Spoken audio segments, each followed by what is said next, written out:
What are some of the biggest problems you've had aboard boats that you've been racing or delivering? And what about heavy weather and some of the worst when weather? you do as much offshore stuff as I do, you always get heavy weather. Yep. Been in all kind of storms. Bella Luna, as you know, was just in a tropical storm. Swan, trying to get to Bermuda in the NART rally. Shredded a headsail, which limited our ability to maintain a course to Bermuda. So we ended up hove to for 6 days. Went into Charleston, then down to Savannah for repairs. Damage is going to happen. Sails, I think, if you take care of your sails, you can keep from, tearing them up. Yep. A little bit of reefing early, not flogging your sails if you don't have to. You saw every time we went to reef to let the foot off the gas of Bella Luna, we ended up going faster. So a lot of people, have the boat overpowered from heel. Yep.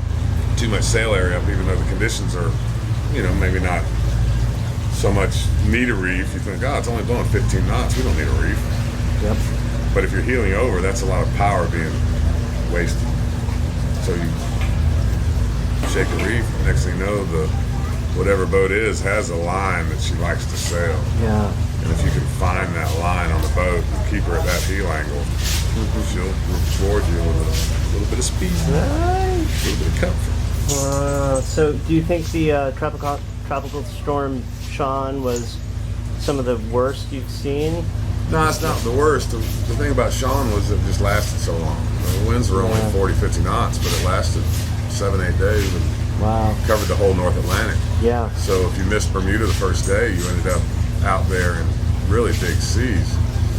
And we drifted too far west of Bermuda to get upwind, and we didn't have a headsail anymore. So we ended up bailing downwind. The worst I was in was the big low in 2002, same rally. We got caught in 70 plus knot winds for 3 days. Wow. Never went below 55 for 3 days. And God, that's we hard. kept sailing. That's hard to imagine. We never stopped sailing. Oh, God. And that was a Swan 46. Wow. Bella Luna would have kept sailing if we hadn't lost the heads. That was what slowed us down.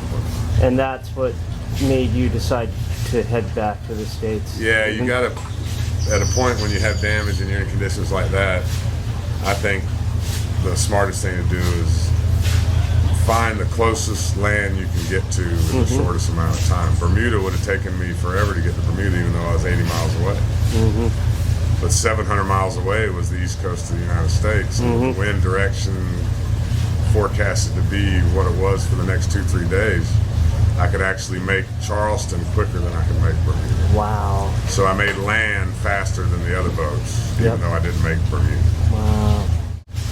Well, I'm so sorry that you ran into that heavy weather and that Bella Luna got damaged and that you had to turn around and head back to Georgia. But I'm also glad that you were there. That's when we met. Otherwise, I never would have met you, and I wouldn't be sitting here right now.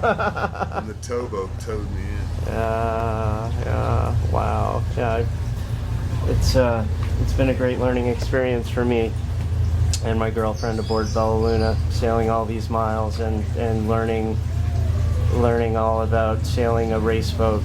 It's been wonderful, and thank you so much. My pleasure. Thank you for coming.